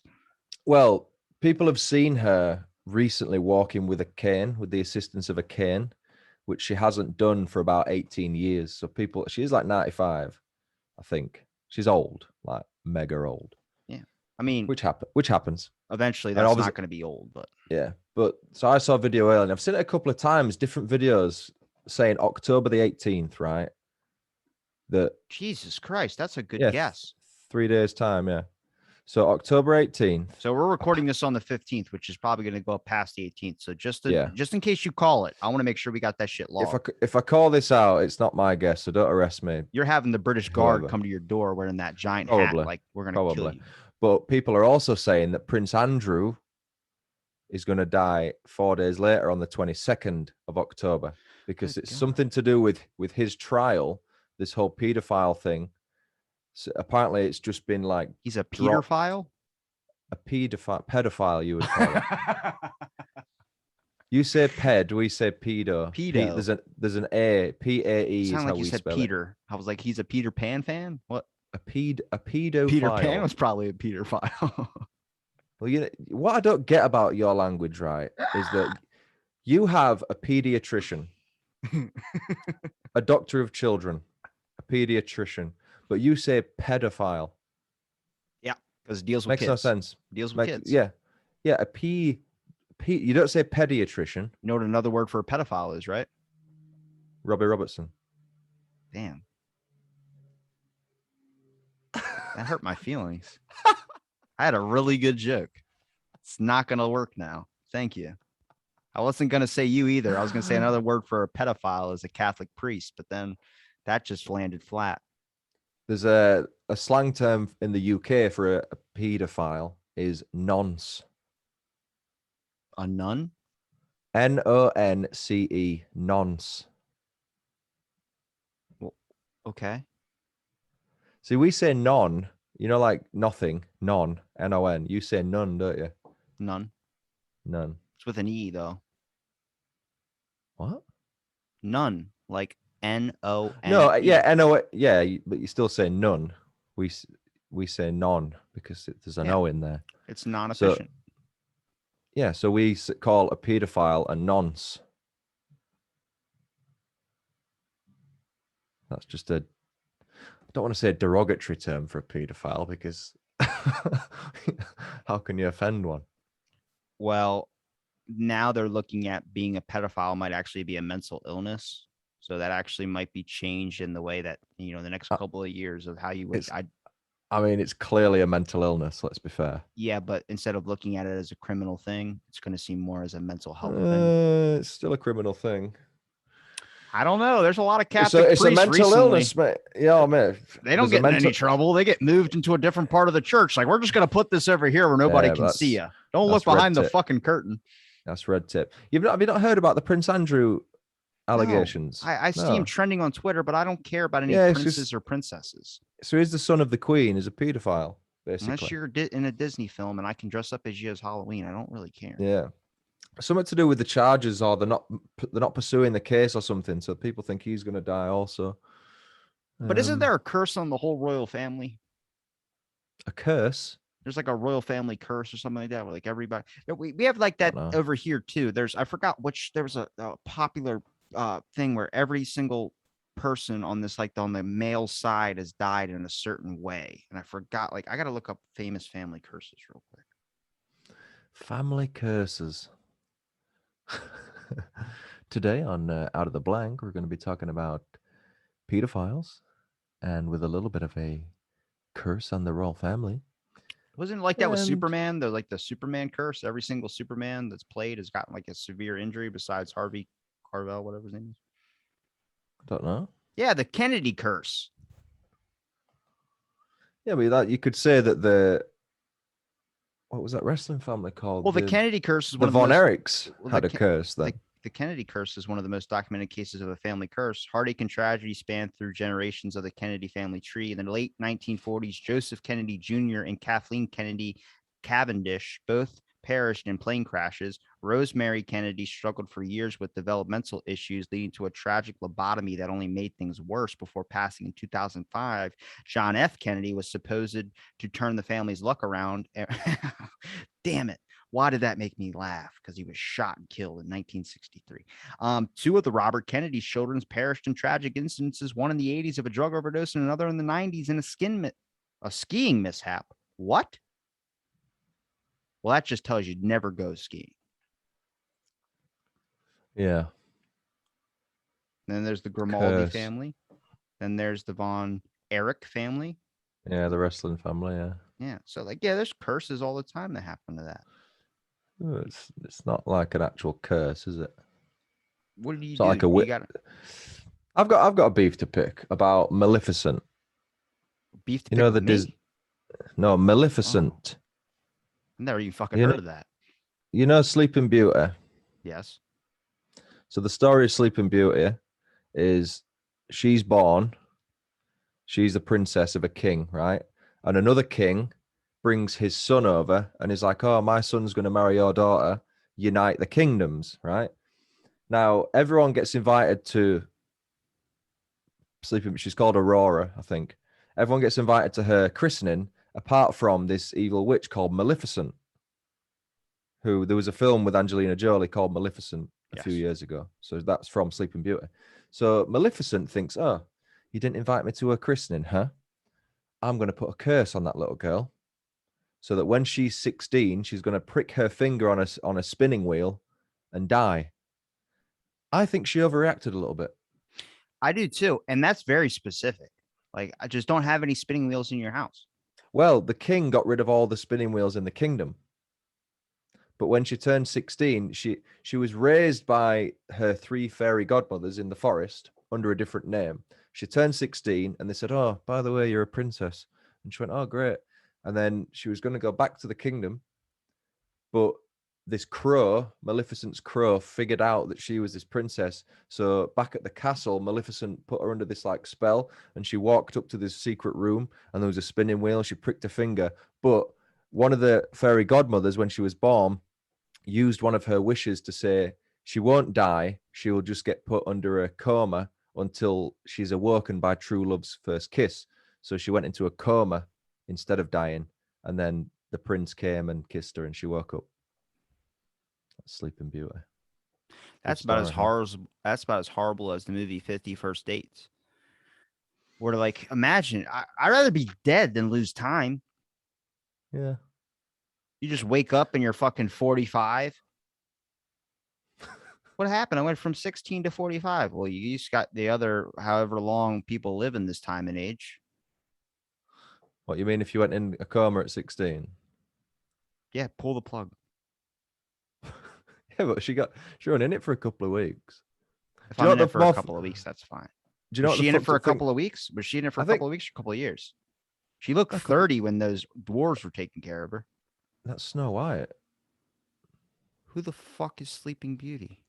She's got the blonde hair. She's but the point is that what the fairies did was when she was asleep in this coma, is they sent everyone else in the kingdom to sleep as well. What a piece of shit. That's fucked up. Now there's other people like, I gotta go to sleep. How long? Hibernation? This is a coma. This isn't sleep. It wasn't voluntary. I have to read that to my 3-year-old. That's a fucked up story. You know what's fucked up is that, and this is how I know I've been staying consistent, that is fucking fucked up compared to the religion stories I hear. When you dive into religion and you're like, what? The guy that, like, what is it? The dude that God damn it, Solomon's temple, whatever it's called. The guy that turned the whole city into salt. And then he goes and lives out his life with his daughters in this cave. His daughters get him drunk. They have sex with him and they have kids. Don't know. What the fuck is that? What land are we in? What? I don't. Why is that enticing for people to have these dark fucking like the history behind Little Mermaid? She ended up wanting to spend up her whole entire life up on land or whatever. And the what is it? The guys who made the Coen brothers or the Griswold tales, whatever it's called, Grimwald tales, whatever it's called, of the real folklore history stuff. Brothers Grimm. Sure. Let's go with that. That sounds actually correct. People do Hansel and Gretel and. Sorry, it's not my hobby.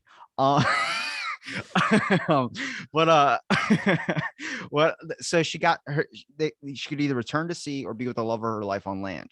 So she chose to be on the love of her life with her, be with the love of her life on land. But the caveat to it was she could never return to the sea. And if she did, she would. She also can't speak. Yes. So eventually the prince or whoever she fell in love with ended up leaving her. They broke up and then she dived back into the sea and turned into a giant thing of foam. Like, these are all fucked up stories, and Disney completely. A giant what? Them. A thing of foam? She has turned into foam when she hit the water. Did she? Yeah. Can't remember. She died. Oh. Me and you could probably make up a fairy tale and it would be plausible. Like, I don't know why people think that, like, why is the OJ conspiracy not fun? It's fun because it's fucking. But look mysterious. At the Brothers Grimm, Hansel and Gretel. 2 kids get thrown away in the. Is that where they get thrown away in the woods? They just get abandoned in the woods by the parents, or do they just get lost? And then they come across someone who has a gingerbread house, and then she decides to feed them and feed them and feed them to fatten them up, like fucking, what like you do with them? What's it called when you eat that stuff that's force-fed geese? What's that food called? What? Foie gras. You heard of foie gras? Lord foie gras. No, not haute farquois. Have you heard of foie gras? Foie gras, I think it's called. Have you heard of it? Force-fed goose or duck or something. I love it because we're always like going back to something we dropped in before the Yeah. episode. There. Because No, I've never have you heard of that food before. You never heard of it. So it's a food, and they literally I'm they'll poor. they'll get a goose, they'll shove a pipe down its throat, Oh my and they'll God. just launch food into it to fatten it up. Good. Force fed, and then they'll serve it. So it's Fuck like that with geese. the. But I have geese in my town. They fucking suck. okay. I'm not a fan. Fuck. They walk around they act like. Call I this was- episode "Fuck Geese." No, look, I was driving into work and I had to stop behind a person. I was watching all these geese walk across this road. And I mean, it took like 35 minutes, dude. And I was late for work. So I'm like, fuck, come on, go, go, go, go, go. If you go, they're going to end up moving. They don't. They just stand there and look at you with such confidence. And then they all like walked across. And as this last one came across, this person started driving and they all flew back the other fucking way. And I was like, you see, it's all bullshit. They don't care about you. They don't care about your feelings. They don't care about if you're going to be late for your job and get ringed out by your boss. Fuck them. I don't think they have the mental capacity to care about. And they're aggressive. Your I job. watched a geese on Nature versus Metal. Back to that. We're dropping all these notes and coming back. You watched a goose. I watched a goose kill like a fern or goose. finch. One of those goose. finches. The fucking thing. Singular. This little Goose. finch tried to steal this little whatever goose's kids. Goose. And this thing just fucking grabbed this bird and drowned it by sticking its head underwater. And it just held its breath longer than the other little bird and fucking beat it. And this thing died. And this guy's like, I can't believe I just saw this. And I'm like, we got to kill them all, man. My whole town massacred, I think, at least like 4,000 of them at one point. They put something like poison in the in something, and it killed like 4,000 something geese in my town. I can look up the story if you want me to. I think it was actually more than 4,000. But I was like, well, that's horrible. Are they going to donate the meat? And it's like, no, you can't donate it because they poisoned it. I'm like, oh, like, yeah. I mean, thin the herd out a little bit, right? Yeah. Do you know? So a collection of gooses, geese. One goose, two geese, yeah. One crow, two crows. Do you know what a collection of crows is called? A group of crows. Yeah, it's something weird. Give me a second. I know what it is too. Give me the letter it starts with. M. Okay, I'm not gonna guess it.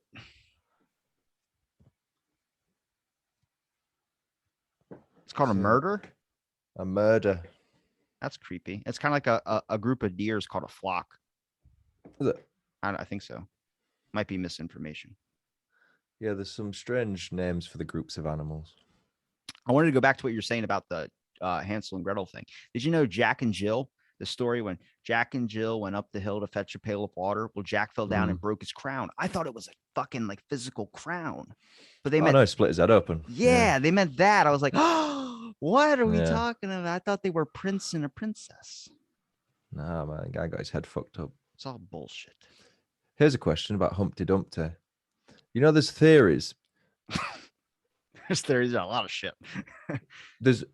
If we didn't have artwork for Humpty Dumpty, nowhere, anywhere does it state that he is an egg. Humpty Dumpty sat on a wall. Humpty Dumpty had a big fall. All the king's horses and all the king's men couldn't put Humpty together again. Where does it say he's an egg? Yeah, but I think the egg is just like Disneyed. It's not like it's not. It is, but the point is, it's just some kid who fell off a wall and fucked up. Probably. It's probably a person that just got exploded into millions of pieces, and then the whole towns were cannibals. But you can't put that on a children's book to sell. But why send all the king's horses and all the king's men? Like, just send a couple. Send a Probably couple a of lot doctors. of them all around. Should we send them all? Not them all. Yeah, all of them, man. I would love to be in a kingdom in its very first start and realize when they decided to start making doctors. Because like I've studied like Victorian age medicine, like just because I'm very fascinated with that time period in general, how it was more of like a show rather than an actual procedure. Like all these, they would just do open procedures, like in a giant auditorium where people could watch and examine a person get their leg chopped off. But there's major innovations when it comes to like death studies and all these types of things. Robert Liston and Joseph Lister are like two. Like Listerine was named after one of these people that ended up kind of figuring out like, yeah, there's contamination that comes with germs. He was putting the first person to put water under his surgical equipment, but he messed up because he didn't do hot water. He just did water, which I mean, still kills some bacteria, but not all of it.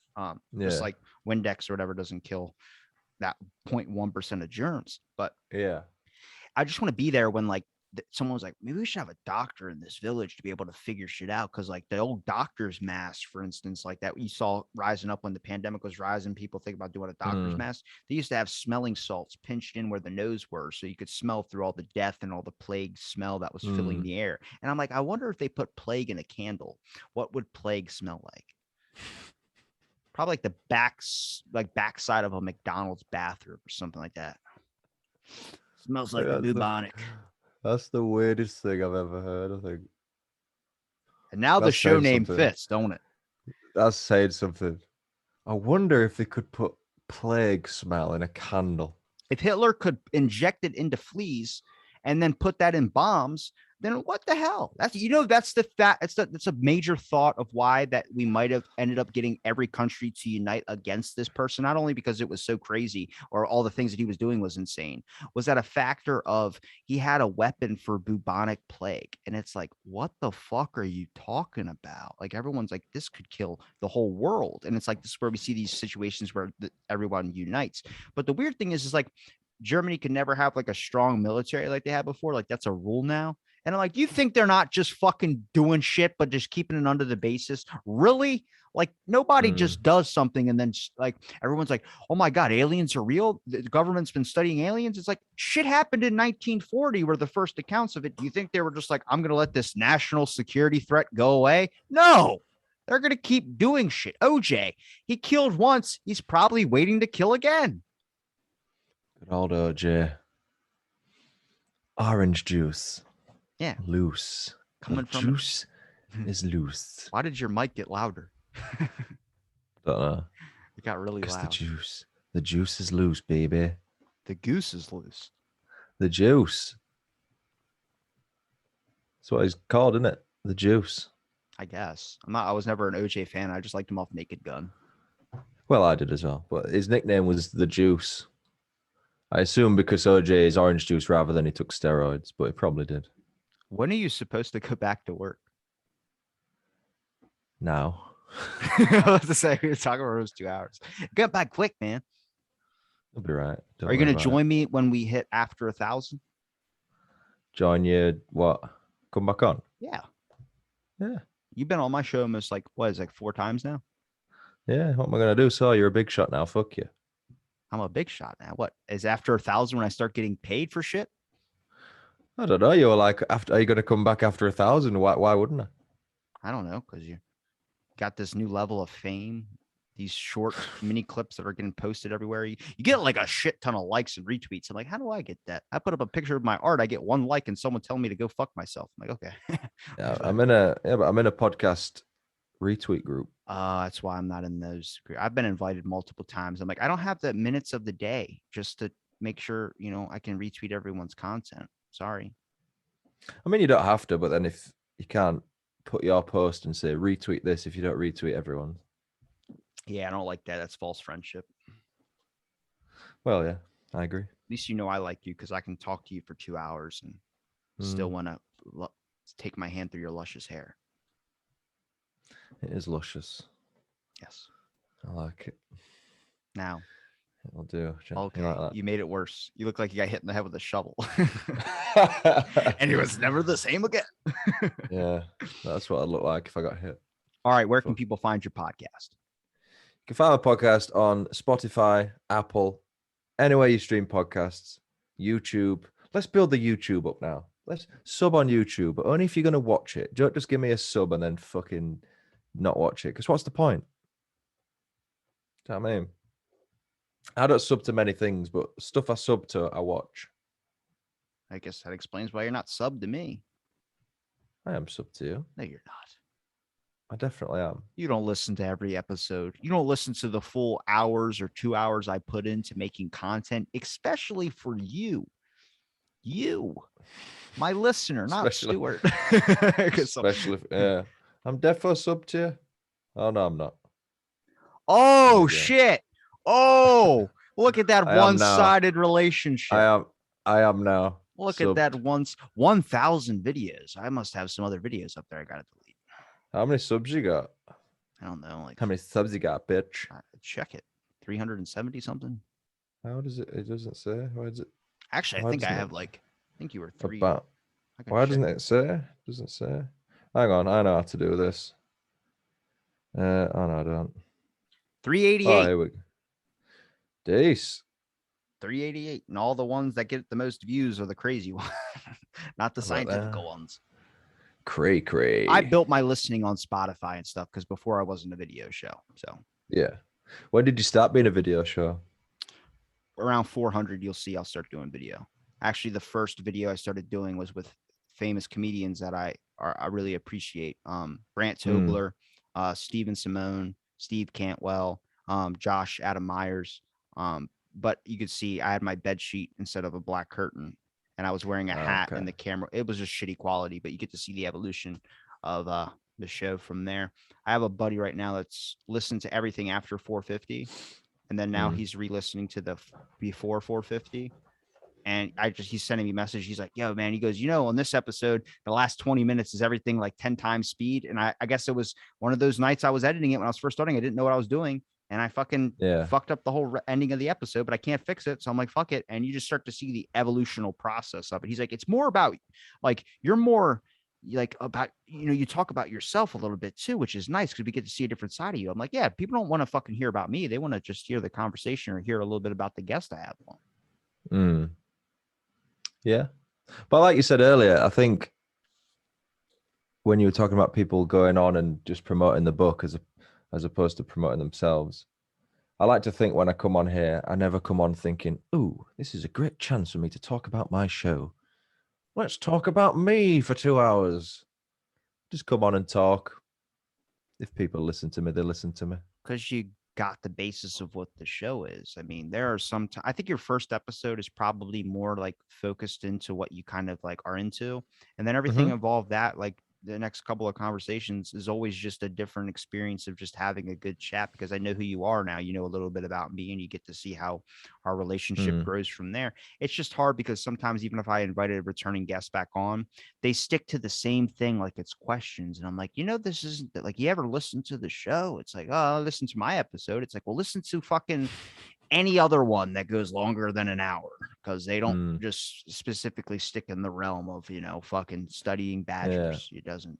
I think the worst thing is when people have pre-prepared answers. Yeah. Like when I spoke to the paranormal lady, I hadn't really interviewed anyone before her.